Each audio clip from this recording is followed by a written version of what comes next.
اچھا بھائی، امام کے پیچھے مقتدی کیا پڑھے؟ سمیر مرتضی گجرات سے اگر کوئی جاری نماز امام کے پیچھے پڑھ رہا ہے، جب وہ نماز شروع کرتا ہے تو اس کو ثنا پڑھ کر خاموش ہو جانا چاہیے یا اس کو تعوذ اور تسمیہ بھی پڑھنا چاہیے؟ اور اگر کوئی سری نماز امام کے پیچھے پڑھ رہا ہے تو سورہ فاتحہ بھی پڑھنی چاہیے یا پھر کتنا پڑھنا چاہیے؟ جہری نماز ہو یا سری نماز ہو، آپ ثنا پڑھ کے امام کے پیچھے خاموش ہو جائیں قیام میں۔ اس کی دلیل حدیث ہے، رسول اللہ صلی اللہ علیہ وسلم نے فرمایا، بیہقی کی حدیث ہے، من کان لہ امام فقراءۃ الامام لہ قراءۃ، جس شخص کا کوئی امام ہو تو آپ نے فرمایا امام کی قراءت مقتدی کے لیے کافی ہے۔ اور ناصر البانی رحمہ اللہ نے اس حدیث کو صحیح قرار دیا ہے۔ اسی وجہ سے ناصر البانی جو تھے ان کا اپنا بھی مذہب یہی تھا کہ جہری نمازوں میں بہرحال امام کے پیچھے مکمل خاموشی ہوگی، البتہ وہ سری نمازوں میں کہتے تھے کہ امام کے پیچھے فاتحہ پڑھی جائے گی، اور اس کی دلیل وہ یہ دیتے تھے کہ وہی جو مشہور حدیث ہے بخاری مسلم کی کہ لا صلاۃ لمن لم یقرأ بفاتحۃ الکتاب، جو فاتحہ کتاب نہیں پڑھتا اس کی نماز نہیں ہوتی۔ اور ترمذی وغیرہ کی روایت ہے جس میں آتا ہے کہ صحابہ نے کہا کہ ہم پڑھتے ہیں، آپ نے فرمایا سوائے ام القرآن کے اور کچھ نہ پڑھو۔ تو اور اقرأ بہا فی نفسک کے الفاظ بھی ہیں کہ تو اس بیس پر البانی رحمہ اللہ کا مذہب یہ تھا کہ بھئی جہری میں نہیں پڑھی جائے گی لیکن سری میں پڑھی جائے گی۔ لیکن احناف نے اس حدیث کو عام لیا ہے جس میں آتا ہے من کان لہ امام فقراءۃ الامام لہ قراءۃ، نبی نے فرمایا جس کا امام ہو امام کی قراءت مقتدی کے لیے کافی ہے۔ تو یہ جہری اور سری کا نبی نے کوئی فرق نہیں کیا اس میں، لہذا جہری میں بھی امام کی قراءت چاہے وہ فاتحہ ہو یا سورت ہو وہ مقتدی کے لیے کافی ہے، سری میں بھی کافی ہے۔ رائے یہ مسئلہ کہ حدیث میں جو آتا ہے کہ اقرا بہا فی نفسک، سورہ فاتحہ کے بارے میں آتا ہے دل میں پڑھو، تو ہم کہتے ہیں دل میں پڑھنے کا مطلب اس کے معنی اور مفہوم میں آپ سورہ فاتحہ کے بارے میں غور کر سکتے ہیں، زبان سے نہ پڑھیں آپ۔ اس طرح سے تمام روایتوں میں تطبیق ہو جاتی ہے۔ رائے یہ مسئلہ کہ نبی صلی اللہ علیہ وسلم نے یہ جو فرمایا کہ جو فاتحہ نہیں پڑھتا اس کی نماز نہیں ہوتی، تو صحیح ہے مسلم میں پوری حدیث ہے، اس میں آگے آتا ہے من لم یقرأ بفاتحۃ الکتاب فصاعدا۔ سلیمان الاعمش ایک مشہور راوی ہیں، انہوں نے ان الفاظ کا اضافہ کیا ہے، اور امام مسلم نے اس حدیث کے بارے میں صاف کہا ہے ترید احفظ من سلیمان، کہ سلیمان الاعمش کا اضافہ یہ مقبول ہے۔ اس کے الفاظ ہیں جو سورہ فاتحہ نہیں پڑھتا اور آگے قرات نہیں کرتا اس کی نماز نہیں ہوتی۔ تو اس سے پتہ چلتا ہے فاتحہ کے بعد قرات بھی ضروری ہے، اور اس کا کوئی بھی قائل نہیں ہے امام کے پیچھے قرات بھی کی جائے۔ تو ہم کہتے ہیں جیسے وہاں آپ یعنی یہ اس حدیث کو امام کے ساتھ خاص کرتے ہیں یا انفرادی نماز کے ساتھ خاص کرتے ہیں جس میں آتا ہے کہ فاتحہ پلس تلاوت بھی کرنی ہے آپ نے، تو یہ امام کے بارے میں ہے کہ امام اگر فاتحہ کے ساتھ تلاوت نہیں کرے گا یا منفرد جو نماز پڑھ رہا ہے وہ فاتحہ کے ساتھ تلاوت نہیں کرے گا اس کی نہیں ہوگی۔ تو اس سے پتہ چلتا ہے وہ حدیثیں جن میں صرف فاتحہ کا ذکر ہے وہ بھی صرف امام یا منفرد کے بارے میں ہے، مقتدی کے بارے میں وہ حدیثیں نہیں ہیں۔ مقتدی کے بارے میں یہ صحیح حدیث ہمارے پاس موجود ہے، من کان لہ امام، جس کا کوئی امام ہے، فقراءۃ الامام لہ قراءۃ، تو امام کی قراءت اس مقتدی کے لیے کافی ہے۔ تو جہری سری دونوں کو شامل ہے، لہذا آپ سے سورہ صرف وہ پڑھیں، ثنا پڑھیں اور خاموش ہو جائیں۔ قراءت کی کون سی غلطی سے نماز ٹوٹ جاتی ہے؟ آفرین صاحبہ انڈیا سے۔ قرآن مجید میں کچھ ایسے مقامات ہیں کہ اگر انہیں نماز میں تھوڑا سا بھی غلط پڑھ لیں تو نماز فوراً ٹوٹ جاتی ہے، ایسے کون سے مقامات ہیں؟ ان کی نشاندہی فرما دیں۔ بھائی قرآن مجید میں ایسے مقامات تو ہائی لائٹ کرنا تو ناممکن ہے، وہ تو سارے ہی مقامات ایسے ہیں کہ ان کو آپ غلط پڑھ لیں گے تو وہ نماز ٹوٹ جائے گی۔ کتنا غلط پڑھیں گے کہ کسی آیت کو اتنا غلط پڑھ لینا کہ آیت کا اصل مفہوم بالکل اس کے اپوزٹ ہو جائے، جیسے قرآن مجید میں اللہ تعالیٰ کے ارشاد ہے لئن اشرکت لیحبطن عملک ولتکونن من الخاسرین، کہ اگر آپ نے شرک کیا تو آپ خسارے والوں میں سے ہو جائیں گے۔ اب کسی قاری نے غلطی سے پڑھ لیا وَلَتَكُونَنَّ مِنَ الْخَاسِرِينَ کو من الحاسرین پڑھ لیا، حاسرین کا مطلب حسرت والوں میں ہو جائیں گے، تو معنی چینج تو ہوا ہے لیکن بالکل الٹ نہیں ہو گیا، تو الٹ نہیں ہو گیا، بالکل ہی قرآن کے مفہوم کے بالکل اپوزٹ نہیں ہو گیا، معنی چینج ہوا ہے۔ تو اس سے اگر یہ غلطی سے کیا تو نماز نہیں ٹوٹے گی، لیکن غلط ہے، ایسا کرنا جائز نہیں ہے۔ لیکن اگر معنی بالکل ہی اپوزٹ ہو گیا ہے، جیسے کسی نے آیت پڑھی لئن اشرکت لیحبطن عملک ولتکونن من المفلحین، کہ اگر تم نے شرک کیا تو تمہارے اعمال ضائع ہو جائیں گے اور تم کامیاب لوگوں میں سے ہو جاؤ گے، خاسرین کو مفلحین پڑھ لیا، تو یہ بالکل ہی قرآن کی منشا کے خلاف ہو گیا، شرک والے کامیاب کبھی نہیں ہوتے۔ تو ایسی بڑی فحش غلطی جب ہوگی کسی آیت کے پڑھنے میں تو چاہے وہ کہیں بھی ہو تو پھر نماز ٹوٹ جاتی ہے، لیکن یہ ضروری ہے کہ اس کا کوئی اور صحیح مطلب نکل نہ سکتا ہو۔ اگر آیت کسی نے غلطی سے غلط پڑھ لی، اس کا غلط مطلب بھی کوئی بیان کر سکتا ہے، صحیح مطلب بھی، تو بھی نماز نہیں ٹوٹے گی۔ اور اگر ایسا مطلب ہے کہ وہ غلط ہی بن رہا ہے، صحیح مطلب بن ہی نہیں سکتا، تو پھر نماز ٹوٹ جائے گی، دوبارہ پڑھنی پڑے گی۔ کون سی غلطی سے سجدہ سہو واجب ہوتا ہے، نماز میں کون سی ایسی غلطی ہے جس سے سجدہ سہو کرنا ضروری ہو جاتا ہے، اور کون سی ایسی غلطی ہے کہ سجدہ سہو نہ بھی کریں تو نماز صحیح ہو جاتی ہے۔ یہ سوال بھی ذہن صاحب نے اسپین سے پوچھا ہے۔ یہ تو پورا آپ نے ایک چیپٹر پوچھ لیا مجھ سے۔ دیکھیں، نماز میں اگر کوئی واجب چھوٹ جائے تو بھی سجدہ سہو ہے، کسی فرض یا واجب میں تاخیر ہو جائے تو بھی سجدہ سہو ہے، اور ایک رکن کو چھوڑ کر دوسرے رکن میں آپ مشغول ہو جائیں تو بھی سجدہ سہو ہے۔ میں اس کی مثالیں دے دیتا ہوں۔ مثال کے طور پر سورہ فاتحہ کے بعد پہلی 2 رکعتوں میں، فرض کی رکعتوں میں سورت ملانا واجب ہے۔ اگر آپ نہیں ملائی سورت آپ نے بھولے سے تو آپ سجدہ سہو کریں گے، نماز ادا ہو جائے گی۔ اتحیات آپ بھول گئے تو بھی سجدہ سہو سے نماز ادا ہو جائے گی۔ اور یہ تو ہے کون سے ارکان آپ بھول گئے، ٹھیک ہے نا، یعنی جو واجب آپ سے چھوٹ گیا، واجب یا فرض میں تاخیر سے بھی سجدہ سہو واجب ہوتا ہے۔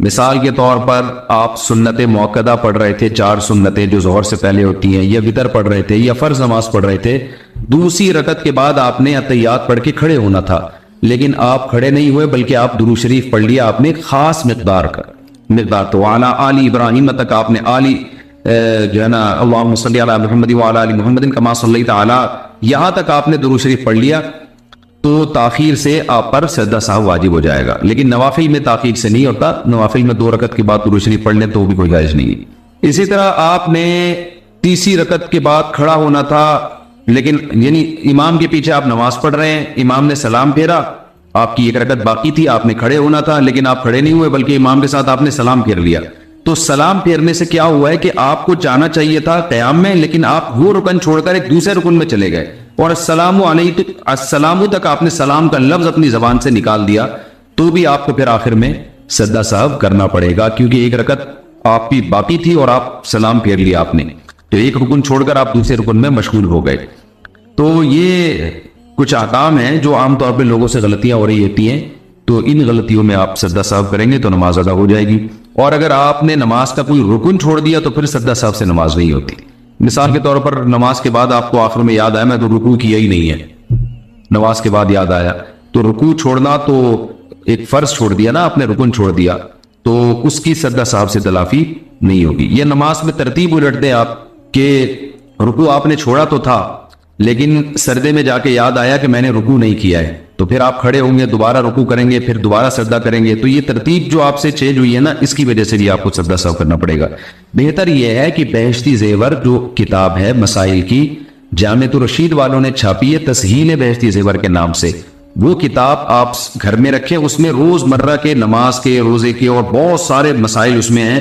علماء کہتے ہیں کہ ایک ایسی کتاب ہے جسے پڑھ کر آپ نیم عالم بن جائیں گے، یعنی بیسک مسائل آپ کو معلوم ہو جائیں گے۔ اللہ نے اس کو بہت مقبولیت عطا کی ہے، وہ کتاب آپ گھر میں رکھیں اور وہ اپنے مطالعے میں رکھیں، تو انشاءاللہ یہ روز مرہ کے مسائل، نماز کے، روزے کے، زکوٰۃ کے آپ کے حل ہو جائیں گے۔ محمد لطیف صاحب انڈیا سے پوچھتے ہیں، مفتی صاحب کیا جن گناہوں سے توبہ کر لی ہے کیا وہ بھی قیامت کے دن گنوائے جائیں گے؟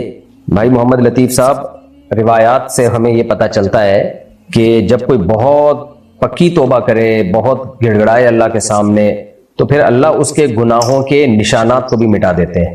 تو اس حدیث کے ظاہر سے یہی پتہ چلتا ہے کہ اگر صحیح طرح سے توبہ کی ہے تو بالکل وہ گناہ ختم، نسیم منسیہ، ان کے نام و نشان مٹ جاتا ہے اور اللہ اس کے بارے میں انشاءاللہ گنوائے گا بھی نہیں۔ باقی اگر اللہ کسی کو گنوا دے اپنی نعمت کے اظہار کے لیے کہ دیکھ تو نے یہ گناہ کیے تھے اور میں نے معاف کر دیے، تو اس میں کوئی حرج بھی نہیں ہے۔ اگر اللہ گنوائے گا بھی تو وہ رسوا کرنے کے لیے نہیں بلکہ اپنی نعمت کے اظہار کے لیے۔ اگر کوئی گناہ طبیعت کا حصہ بن جائے تو اس کو ترک کرنے کی کیا تدبیر ہے؟ بہت اچھا سوال کیا آپ نے۔ طبیعت کا حصہ بنتا ہے کرتے رہنے سے، جو چھوڑتے رہنے سے آپ کی طبیعت کا حصہ چھوڑنا بن جائے گا۔ جیسے جو لوگ چرس پیتے ہیں، شروع میں عادت نہیں پڑتی، پیتے رہتے ہیں تو وہ چرس طبیعت کا حصہ بن جاتی ہے۔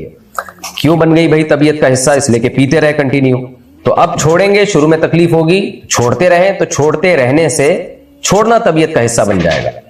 تو جو کام کرتے رہنے سے کرنا طبیعت کا حصہ بن جاتا ہے، تو وہ کام چھوڑتے رہنے سے چھوڑنا طبیعت کا حصہ بن جاتا ہے۔ نماز میں پہلی رکعت میں سورہ ناس کے بعد کیا پڑھیں؟ سورہ ناس ہی پڑھ لیں دوبارہ تاکہ ترتیب خراب نہ ہو، لیکن اگر کسی نے سورہ فلق بھی پڑھ لی تو بھی نماز ہو جائے گی، لیکن بہتر یہی ہے کہ سورہ ناس اگر پہلی رکعت میں پڑھ لی تو دوسری میں بھی پھر سورہ ناس ہی کا تکرار کریں۔ مفتی صاحب میں نے شادی کی ولی کی اجازت کے بغیر، میری شادی کو 10 سال ہو گئے، پھر میں نے آپ کے بیان میں سنا کہ ولی کی اجازت کے بغیر شادی نہیں ہوتی، استغفار کرتی ہوں، اب مجھے کیا کرنا ہوگا جبکہ اب میرے والدین بھی راضی ہیں؟ ولی کی اجازت کے بغیر غیر کفو میں اگر نکاح کیا ہو تو پھر نکاح منعقد نہیں ہوتا. یہی مطلب ہے اس حدیث کا لا نکاح الا بولی، کہ ولی کے بغیر نکاح نہیں ہوتا، کیونکہ دیگر احادیث اور پرانی آیات سے پتہ چلتا ہے کہ ولی کے بغیر بھی نکاح ہو جاتا ہے. تو چاروں طرف جب ہر طرح کے دلائل کو سامنے رکھ کے فیصلہ کیا جاتا ہے، وہ فیصلہ زیادہ قرآن و سنت کے مطابق ہوتا ہے. خیر یہ مسئلہ اختلافی ہے. باقی تینوں ائمہ، امام مالک، امام احمد، امام شافعی رحمہم اللہ تعالیٰ کے نزدیک نہیں ہوتا ولی کی اجازت کے بغیر نکاح. احناف کے نزدیک ہو جاتا ہے، اور دلائل میں کئی بار بیان میں دے چکا ہوں کہ احناف کیوں کہتے ہیں کہ نکاح ہو جاتا ہے. کیونکہ احناف ایک حدیث نہیں دیکھتے، سارے قرآن اور سنت کے سارے دلائل کو سامنے رکھ کے فیصلہ کرتے ہیں. لیکن اتنی بات ضرور ہے کہ یہ جب کفو میں، ہم پلہ میں، جوڑ میں ہو. اگر لڑکی نے اپنے سے کمتر سے نکاح کیا، وہ کمتر مالی اعتبار سے ہو یا اخلاقی یعنی دینی اعتبار سے ہو یا خاندانی اعتبار سے ہو، جس سے لڑکی کے خاندان کو ایک عزت کو بٹا لگ رہا ہو اور لڑکی کا بیڑا غرق ہونے کا خطرہ ہو، اس طرح کے بعض ہوتے ہیں نا، بالکل ہی کوئی میچنگ کی شادی نہیں ہو، تو ایسی صورت میں پھر ولی کی اجازت کے بغیر نکاح منعقد ہی نہیں ہوگا. باقی ہم پلہ میں بھی لڑکی اگر نکاح کرتی ہے تو ولی کی اجازت لینی چاہیے، یعنی نکاح ہو جائے گا، لیکن غیر اخلاقی حرکت بہرحال ہے یہ، اور اس کو اپریشیٹ نہیں کیا جا سکتا. تو آپ نے اب کر لیا، تو اگر وہ لڑکا ہم پلہ تھا، کفو تھا، جوڑ کا تھا، تو شادی ہو گئی آپ کی، اب والدین بھی راضی ہو گئے تو اچھی بات ہے. اور اگر وہ لڑکا جوڑ کا نہیں تھا تو پھر نکاح منعقد ہی نہیں ہوا. اب منعقد نہیں ہوا تو پھر بے شک والدین بعد میں راضی ہو جائیں تو آپ کو پھر وہ تجدید نکاح کرنا پڑے گا. یعنی والدین جب راضی، والدین بھی نہیں، اس میں شریعت نے باپ کو بنایا ولی، والد جب راضی ہو جائیں تو پھر آپ نکاح دوبارہ پڑھیں اس سے، یعنی احتیاطاً. لیکن اس تکلف کی ضرورت نہیں ہے. وہ لڑکا اگر ہم پلہ ہے، جوڑ کا ہے، اب یہ کیسے پتہ چلے گا جوڑ کا ہے یا نہیں ہے؟ تو میں نے بتا دیا چند چیزیں ہیں. بہت زیادہ ڈفرینس نہ ہو، مالی اعتبار سے بہت زیادہ، دینی اعتبار سے بہت زیادہ فرق نہ ہو، خاندانی اعتبار سے بہت زیادہ فرق نہ ہو. تھوڑا بہت فرق تو ہر جگہ ہی ہوتا ہے، تو بظاہر ایسا ہی ہے کہ امید ہے اتنا زیادہ فرق نہیں ہوگا. اس لیے بہتر یہی ہے کہ آپ اس لڑکے کے حالات بتا کے کہیں قریب جہاں آپ رہتی ہیں کسی قریبی مفتی سے رجوع کریں، جو بتائیں کہ بھئی یہ اتنا ڈفرینس ہے میرے میں اور اس میں، کیا ہمارا یہ نکاح ہو گیا ہے؟ اگر نہیں ہوا تو تجدید کر لیں نکاح کی، یعنی اس کو دوبارہ پڑھ لیں. زوجہ منصور کرک سے اگر بیٹیاں اپنے میکے میں جمع ہوئی کسی دن اور انہوں نے ویسے ہی قرآن خوانی کر کے پڑوسیوں میں کچھ کھانا وغیرہ بھیج دیا والد کے ایصال ثواب کے لیے، تو کیا حکم ہے؟ دیکھیں، جمع قرآن کے لیے نہیں ہوئے تھے، ویسے ہی جمع ہو گئے تھے، تو سب نے کہا بھائی فالتو بیٹھے ہوئے ہیں تو بہتر ہے کچھ قرآن کی تلاوت کر لیں، تو یہ جائز ہے، اس میں کوئی حرج نہیں ہے.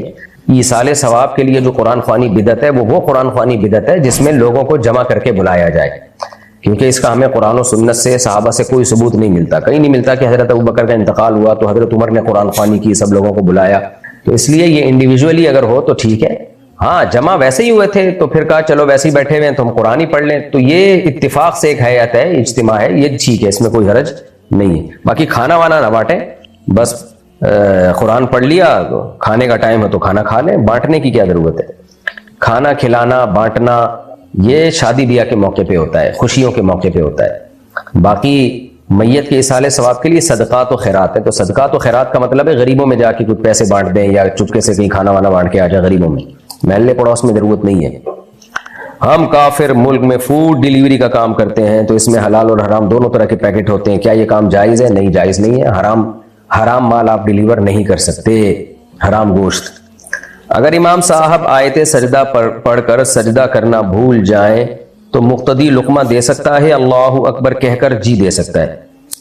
اگر کسی کو جن کا مسئلہ ہو تو کون سی سورت پڑھ کے دم کریں؟ سورہ فلق، سورہ ناس، آیت الکرسی، یہ پڑھ کے، سورہ فاتحہ بھی یہ پڑھ کے دم کریں.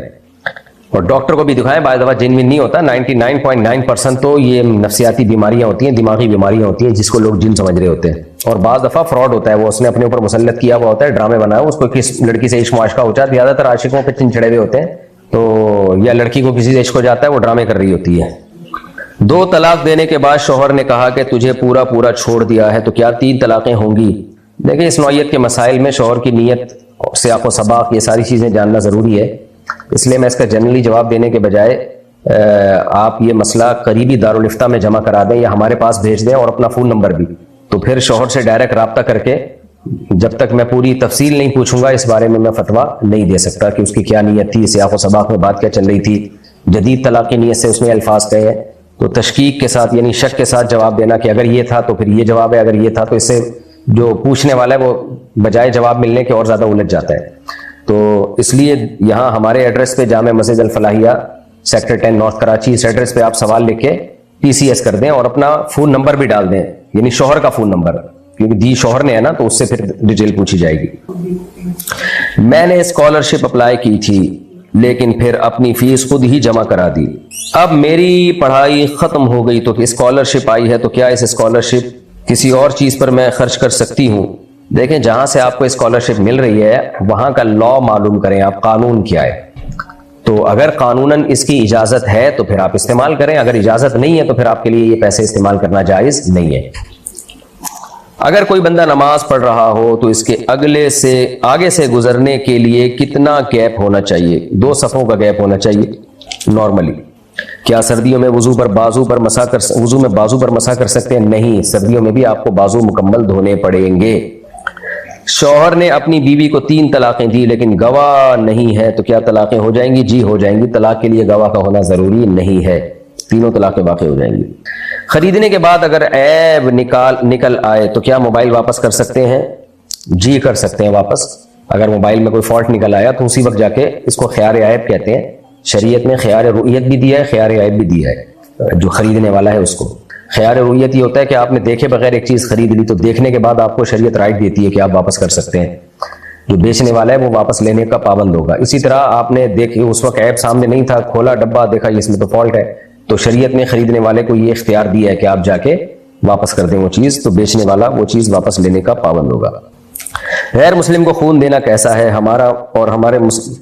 بیمار مسلمان کے لیے اس کا خون لینا کیسا ہے؟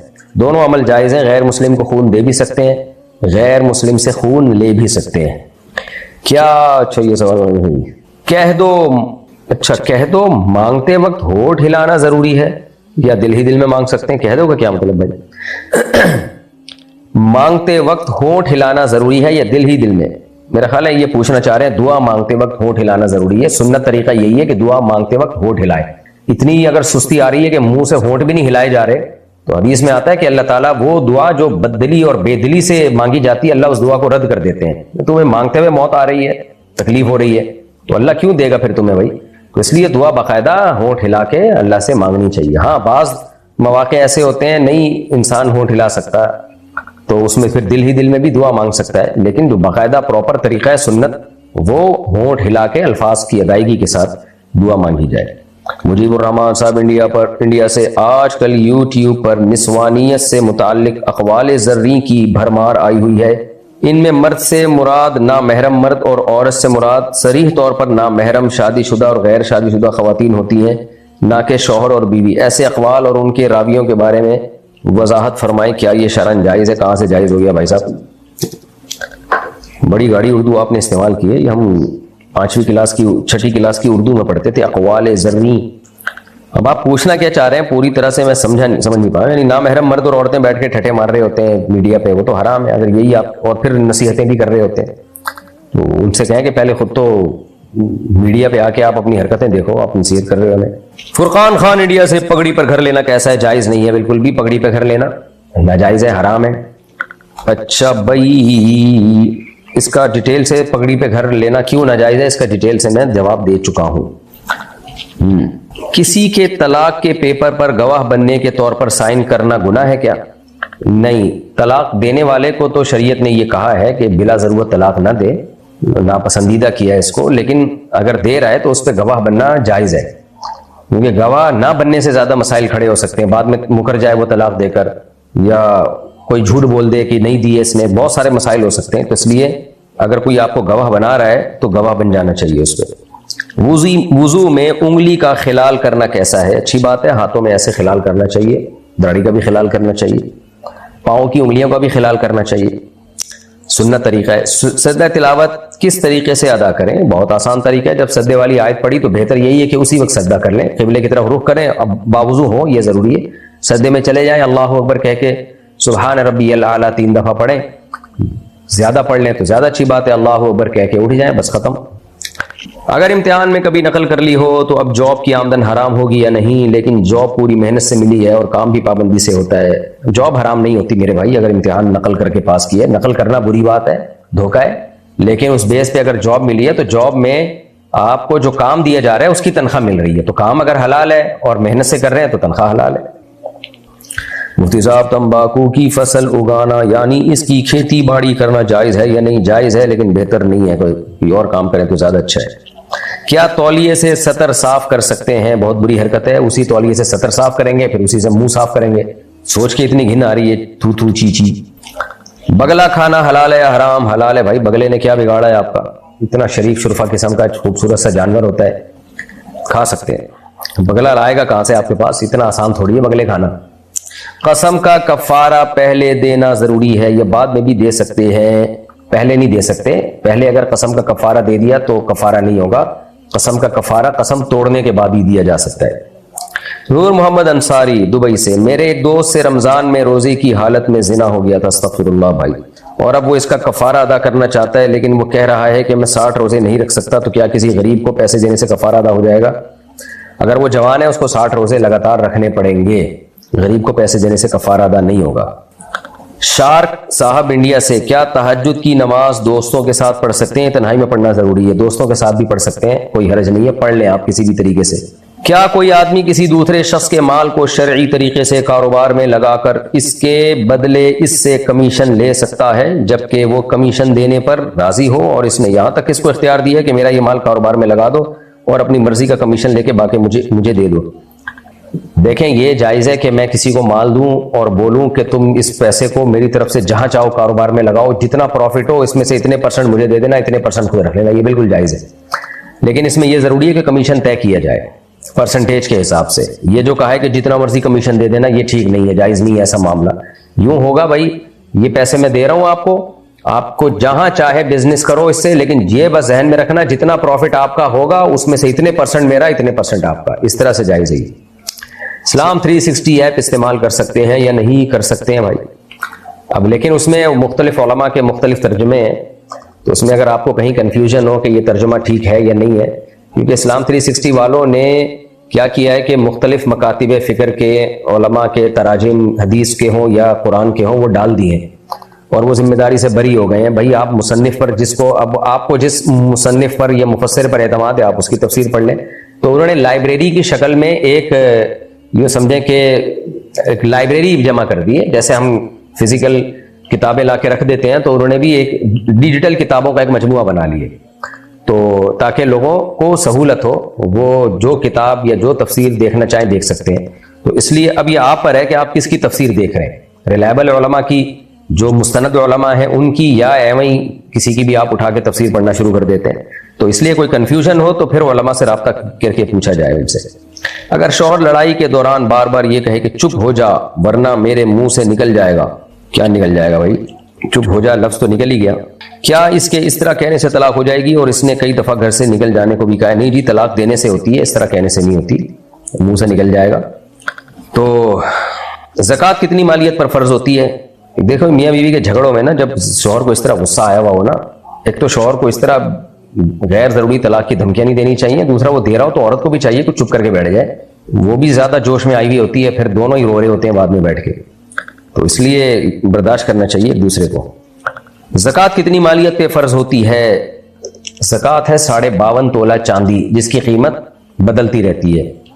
تو اس مالیت کی 4 چیزوں یا 4 چیزوں میں سے کوئی 2 یا 1 چیز ہو یا 3 چیزیں بھی ہوں, سونا, چاندی, مال تجارت اور نقدی, تو یہ اگر 52.5 تولہ چاندی کے برابر ہے تو زکوٰۃ فرض ہو جائے گی. اس پر میں ڈیٹیل سے کلپ ریکارڈ کروا چکا ہوں, وہ سن لیے گا. امام جو نماز کے دوران تکبیر پڑھتے ہیں کیا اس کو دہرانا چاہیے؟ جی, امام صاحب اللہ اکبر کہتے ہیں تو آپ بھی پیچھے اللہ اکبر کہیں, لیکن امام جب سمیع اللہ لمن حمیدہ کہے گا تو آپ نے صرف ربنا لک الحمد کہنا ہے. جس طرح مردوں کی جنت میں ہر خواہش پوری ہوگی, کیا عورتوں کے ساتھ بھی یہی معاملہ ہوگا؟ جی ہاں بھائی, عورتیں بھی اللہ نے جنت عورتوں کے لیے بھی بنائی ہے, صرف مردوں کے لیے نہیں. اور قرآن میں جگہ جگہ اللہ نے فرمایا کہ من ذکرن او انسا، جو بھی نیک عمل کرے چاہے مرد ہو یا عورت، تو ہر ایک کو اپنے کیے کا بدلہ ملے گا، اور اللہ کسی کا بدلہ ضائع نہیں کرے گا، چاہے مرد ہو یا عورت ہو۔ یہاں وہ مشہور سوال ہے کہ عورتیں کہتی ہیں پھر مردوں کو اتنی ہو رہے ہمیں اتنے آدمی کیوں نہیں ملیں گے؟ اس کا جواب اسی آیت میں ہے کہ ہر ایک کی خواہش پوری ہوگی۔ تو یہ آدمیوں کی خواہش ہوتی ہے زیادہ عورتیں رکھنا، عورت کی خواہش نہیں ہوتی زیادہ مرد رکھنا۔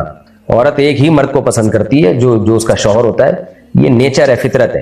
اور اگر عورت کو بھی ایک سے زیادہ آدمی پسند آ رہے ہیں تو پھر وہ جنت میں جائے گی نہیں۔ یہ بالکل ایسے ہی ہے جیسے یہ جو ہومو سیکسولیٹی کے عادی لوگ ہوتے ہیں، یہ کہتے ہیں کہ ہمیں تو عورتوں میں دلچسپی نہیں، ہمیں تو لڑکوں میں دلچسپی ہے، کیا جنت میں ہمیں معاذ اللہ لڑکے ملیں گے؟ تو ان کا جواب ہے تم جنت میں جاؤ گے ہی نہیں بھائی، تمہیں کیوں ملیں گے؟ جنت میں پاکیزہ لوگ جائیں گے جو اپنی نیچر پہ تھے، فطرت پہ تھے۔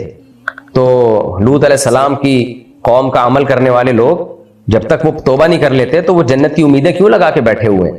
اپنی فطرت کو ٹھیک کرنے کی کوشش کریں۔ ہاں، اگر کسی کی فطرت خراب ہو گئی لیکن اس نے گناہ کیا نہیں، اپنے آپ پہ صبر کیا، روک کے رکھا اس نے اپنے آپ کو آخرت کے خوف سے، تو پھر اللہ اس کی فطرت ہی ٹھیک کر دیں گے جنت میں، کیونکہ اس نے اپنے آپ کو گناہ سے بچایا ہے۔ تو اس لیے عورت کو ایک سے زیادہ مردوں کی طلب ہوتی نہیں ہے۔ جو عورت کی فطرت ہے وہ ایک شوہر ہی اس کو پسند ہوتا ہے۔ ہاں، شادی اس کی پسند کی نہ ہوئی ہو تو بھی پھر ایسا نہیں ہوگا 10 آدمی اس کو پسند ہوں گے۔ اگر اس کی پسند کی شادی نہیں ہوئی ہے، اس پہ زبردستی کر کے اس کی زبردستی شادی کرا دی گئی، تو زیادہ سے زیادہ یہ ہوگا کہ اس کو اپنا شوہر پسند نہیں ہوگا اور کسی اور سے عشق ہوگا جہاں وہ شادی کرنا چاہتی تھی۔ لیکن ہوتا ایک ہی، عورت کو ایک ہی آدمی چاہیے ہوتا ہے جو عورت کی نیچر ہے، لیکن وہ چاہتی ہے کہ وہ میری پسند کا۔ یہ تو ٹھیک ہے، ہر عورت یہ چاہتی ہے مجھے میری پسند کا آدمی ملے، لیکن کرتی وہ ایک ہی سے محبت ہے۔ تو مردوں میں یہ ٹھرک ہے کہ وہ جو ہے وہ زیادہ عورتیں چاہیے ان کو، اور اگر وہ نہیں ملیں تو ان کو برائی میں جانے کا بہت زیادہ خطرہ ہوتا ہے۔ اب تو لبرل عورتوں نے بھی یہ بات ماننا شروع کر دی ہے، جب سے میڈیکل سائنس عام ہوئی ہے اور میڈیا بہت عام ہو گیا ہے، تو اب تو الحمدللہ یہ جو لبرل انٹیاں ہیں لیکن ڈاکٹر ہیں، وہ بھی یہ ماننا انہوں نے بھی شروع کر دیا ہے، کیونکہ میڈیکل سائنس پڑھی ہے نا انہوں نے کہ مردوں میں جو اللہ نے ڈیزائرز رکھی ہیں، فطرت نے ڈیزائرز رکھی ہیں، وہ عورت سے زیادہ نہیں بلکہ بہت زیادہ رکھی ہے۔ تو اس لیے مرد کو یہ آرڈر دینا کہ وہ ایک ہی عورت پہ گزارا کرے اور کہیں اور نہ جائے تو وہ عورتیں خود اس بات کو مانتی ہیں کہ بھائی پھر وہ ادھر ادھر غلط طرف جائے گا۔ بہت ہی کم مرد ہوتے ہیں جو اپنے آپ کو بہت زیادہ روک کے رکھ لیں۔ یورپ امریکہ میں دیکھیں نا آپ، مرد شادی ایک ہی کرتے ہیں لیکن آپ دیکھو منہ اتنی عورتوں سے کالا کرتے ہیں کہ آپ کی سوچ ہوگی۔ مجھے خود غیر مسلم نے بتایا یہی پاکستان میں نے کہا کہ آپ ایک بیوی پر ساری زندگی گزارا کرتے ہو؟ اس نے کہا نہیں، کہہ رہے ہم ادھر ادھر بہت منہ مارتے ہیں۔ اس نے خود یہ کہا، میں نہیں کہہ رہا سارے غیر مسلم ایسے ہوتے ہیں، کسی پہ میں الزام نہیں لگا رہا، لیکن جب آپ فطرت سے بغاوت کرتے ہو تو اس کے سائیڈ ایفیکٹ سامنے آتے ہیں۔ تو بہتر یہی ہے جو اسلام نے راستہ دیا ہے کہ بھئی لیگل وے میں رکھو، عورت کو پتا ہو میرے شوہر کے یہ بیوی ہے، یہ بیوی، یہ بیوی۔ بس یہ جو شادیوں کا جب سے ہم نے ختم کیا تو عورت پریشان ہوتی ہے، پتہ نہیں کتنی عورتوں سے چکر چل رہا ہے اس کا، اور اب تو بے حیائی پھیلتی چلی جا رہی ہے اور آگے دیکھیے ہونے والا کیا ہے۔ تو اس لیے بہتر یہی ہے کہ جو بات اسلام نے بتائی ہے اس کو ایکسیپٹ کر لیا جائے۔ ہاں، لیکن ان کے حقوق ادا کرنا ضروری ہے۔ یہ میں بار بار کہتا ہوں، اسلام میں صرف شادیاں نہیں ہیں بلکہ ان کے ساتھ برابری کا معاملہ، ان کے پورے حقوق ادا کرنا یہ بھی ضروری ہے۔ گرل فرینڈ کے کوئی حقوق نہیں ہوتے، جتنی عورتوں سے آپ منہ کالا کرنا چاہو، جو بے دین لوگ ہیں وہ کر لیتے ہیں، کوئی حقوق نہیں ہوتے۔ جبکہ بیوی میں پھر اللہ نے حقوق رکھے ہیں، ہر زوجہ کو الگ گھر دینا پڑے گا آپ کو، اس کے نفقہ اٹھانا پڑے گا آپ کو۔ تو یہ جو ہے نا، یہ میں نے اس کا اشکال کا جواب دیا کہ خواتین کہتی ہیں مردوں کو اتنی حوریں ملیں گی جنت میں، ہمیں کیوں اتنے آدمی نہیں ملیں گے؟ بھائی عورت کی ذلت ہے زیادہ آدمی ہونا، وہ کبھی بھی نہیں جنت میں چاہے گی کہ مجھے بہت سارے آدمی ملیں۔ تو اس لیے عورت کی ہر خواہش پوری ہوگی، تو یہ خواہش عورت میں ہوگی نہیں۔ اور اگر کسی عورت میں اس طرح کی خواہشات ہیں تو وہ سوچ لے کہ وہ جنت میں جائے گی کیوں، وہ تو فطرت سے ہٹ کر ہے۔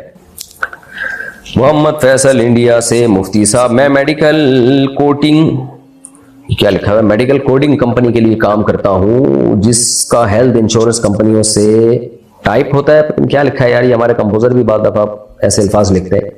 کیا میرا میڈیکل کوڈنگ کمپنی میں کام کرنا جائز ہے جہاں میرا کام انشورنس حاصل کرنے والے مریضوں کی بیماریوں کے کوڈ تیار کرنا ہوتا ہے؟ دیکھیں، مریضوں کی بیماریوں کے کوڈ بھی آپ تیار کر سکتے ہیں، ان کو علاج بھی کر سکتے ہیں۔ یہ جو مریض نے انشورنس کمپنی سے معاہدہ کیا ہے بغیر کسی مجبوری کے، یہ اس کا ذاتی عمل ہے جس میں وہ گنہگار ہوگا۔ تو آپ کے لیے علاج کرنے میں کوئی حرج نہیں ہے، چاہے انشورنس کمپنی کے لیے کریں یا کسی بھی کمپنی کے لیے کریں۔ البتہ انشورنس لینا آپ کے لیے بہرحال ناجائز ہوگا، وہ بھی مجبوری کے بغیر، کیونکہ بعض ملکوں میں تو قانون ہے کہ انشورنس آپ نے کروانی ہے، وہاں تو آدمی مجبور ہے۔ جہاں مجبور نہیں ہے تو پھر آپ انشورنس کمپنی کے ساتھ ایگریمنٹ انشورنس کا نہیں کر سکتے۔ سود کا کاروبار کرنے والوں کی طرف سے اناج زبردستی آئے تو اس کا کیا کریں؟ اگر وہ خالص سود ہی کا کاروبار کرتے ہیں, ان کی ارننگ سود ہی ہے, تو پھر تو ان کا اناج لینا آپ کے لیے جائز نہیں ہے. لے لیا ہے تو اس کو صدقہ کر دیں, اور اگر یہ بھی کر سکتے ہیں وہ اناج صدقہ کر دیں یا اس کی قیمت صدقہ کر دیں.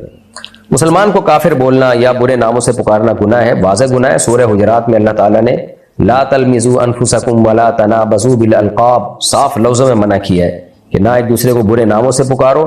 اور کافر بولنا تو حدیث میں آتا ہے جس نے کسی مسلمان کو کافر کہا تو یہ جملہ اسی کی طرف لوٹ کے آئے گا. پھر کام کرتے وقت گانا چلانا صحیح ہے یا نہیں؟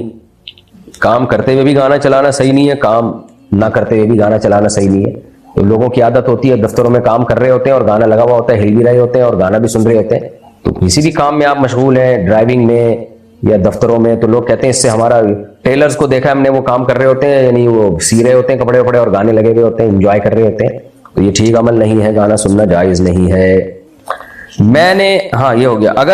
اگر بیوی غصے میں شوہر کو 3 طلاقیں بول دے تو اس کا کیا حکم ہے؟ بیوی چاہے 100 طلاقیں بھی دے گی تو طلاق واقع نہیں ہوتی, کیونکہ طلاق کا اختیار اللہ نے مرد کو دیا ہے, عورت کو نہیں دیا.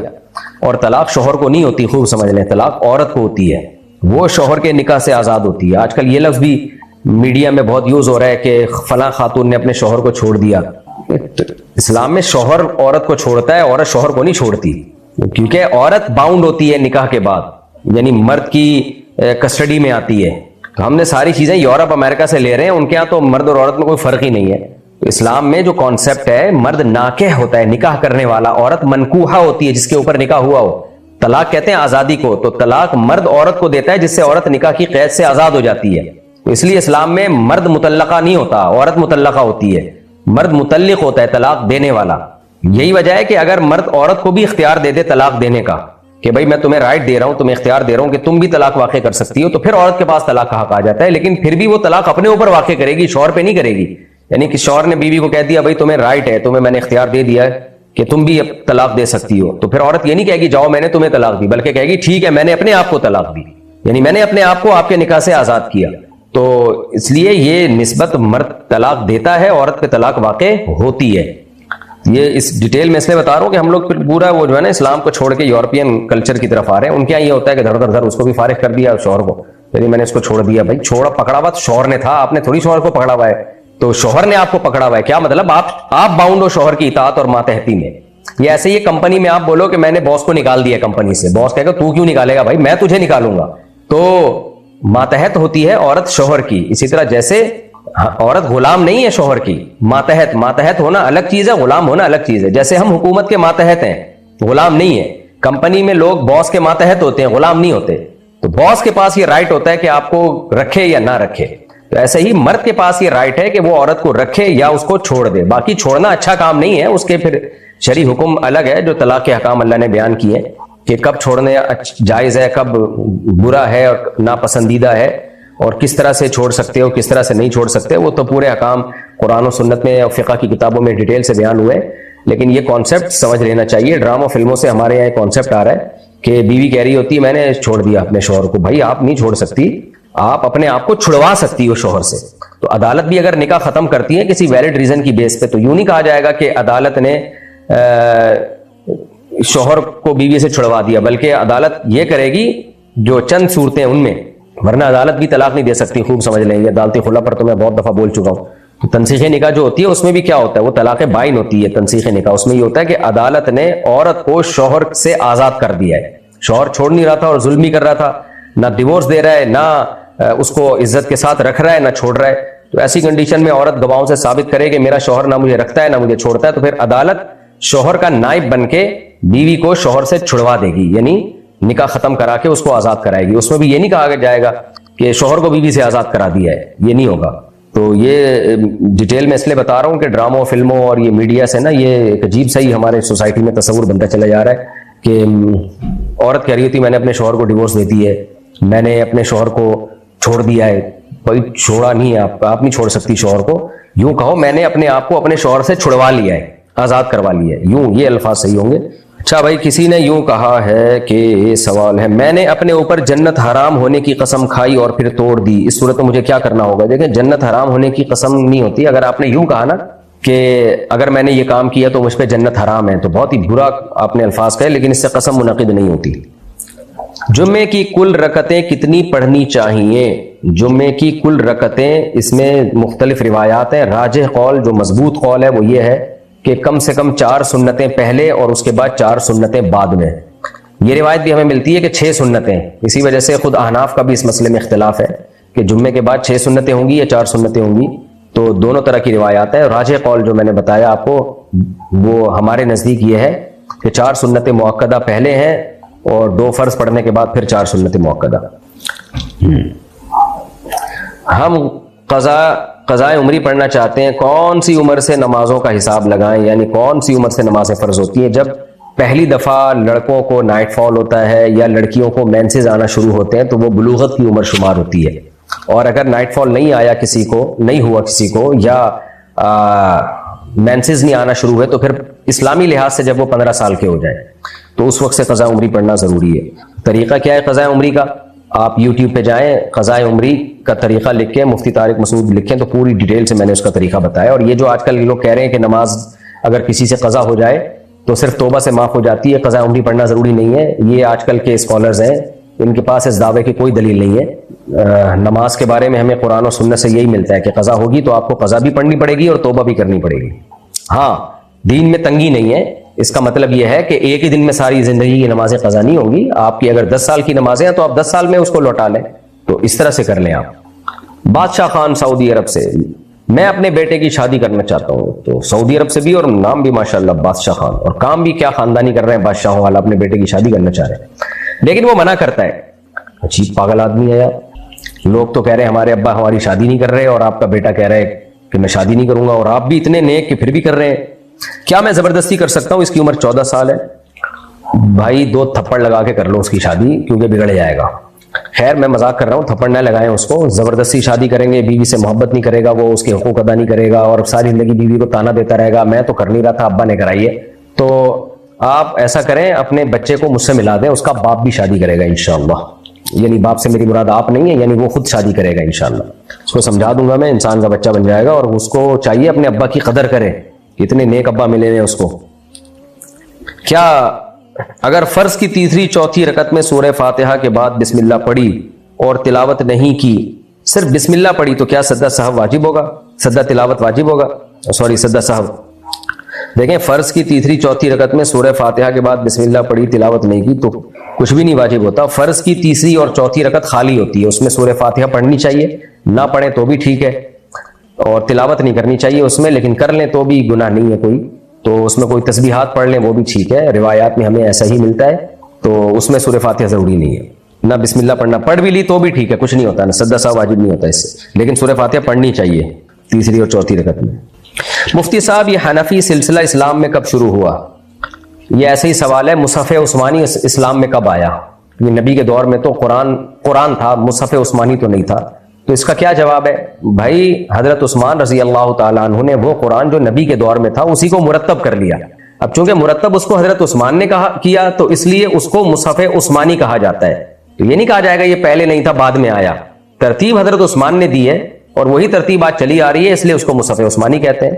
تو ایسے ہی فقہ حنفی، فقہ شافعی، فقہ مالکی، فقہ حنبلی، یہ سارے نبی کے دور میں موجود تھے. کیا مطلب؟ یہ مسائل موجود تھے، نام نہیں تھے، مسائل یہی تھے.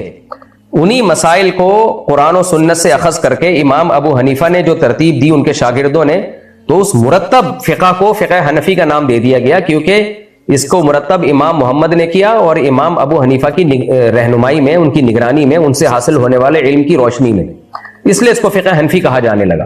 تو یہ نہیں ہے کہ یہ بعد میں آیا ہے، اسلام پہلے آیا ہے، یہ وہ اسلام ہی ہے جس کو ترتیب دے کے کیا گیا ہے. اور امام شافعی نے جو فقہ مرتب کیا اس کو شافعی فقہ کہا جانے لگا. یہ تھا وہی جو نبی کے دور میں تھا، وہی مسائل ہیں اس میں بھی، وہی نمازیں ہیں جو صحابہ تابعین پڑھتے تھے. تو یہ جاہلوں کی طرف سے اعتراض ہوتا ہے. جیسے منکرین حدیث کہتے ہیں کہ یہ جو حدیث کی کتابیں ہیں تو 150-200 سال کے بعد جا کے لکھی گئی ہیں، یہ تو اجمیوں کی سازش ہے اسلام کے خلاف، کیونکہ امام بخاری بھی اجمی تھے اور بہت سارے محدثین اجمی تھے.